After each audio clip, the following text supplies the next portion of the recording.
今日係初六，六六大順，梗係要去怡保嘅 Riverfront 行個圈，行個好運，再買杯飲品，坐低慢慢欣賞下華人傳承嘅文化。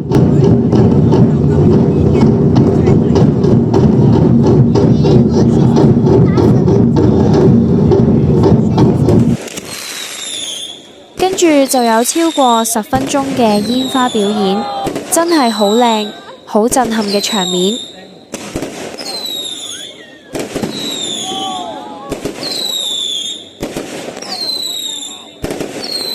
最令我有驚喜嘅係，萬邀女王張慧儀都喺現場同我一齊睇煙花。我都一定會身體力行，盡我最大嘅能力去推薦我哋霹靂州我嘅家鄉。咁希望呢，將我哋霹靂州推廣到去海外、海內更多嘅人可以認識我哋霹靂州，行入嚟我哋霹靂州，愛上我哋霹靂州，好唔好啊？好，多謝。咁我喺度我都好多謝大家咁多年嚟嘅，好唔好？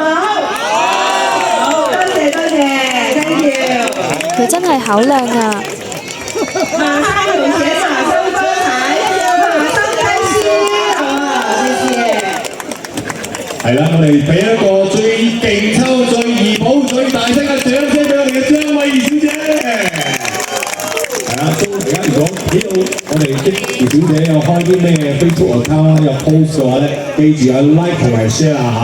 OK，啲姨媽姑姐未知啊 ，share 曬啲 post 啊。請問大家有冇關注我嘅社交平台呢？有，如果我係今日開始關注啊，因為我嘅社交平台都係用我自己嘅名張慧儀嘅，好唔好？thank you。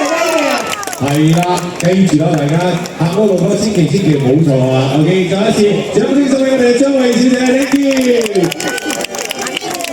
好，記住我哋今晚仲有非常之多嘅節目為大家，千祈唔好行開啦。所以咧，陣間我哋會送。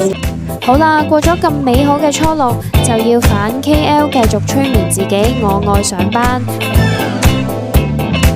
多謝收睇。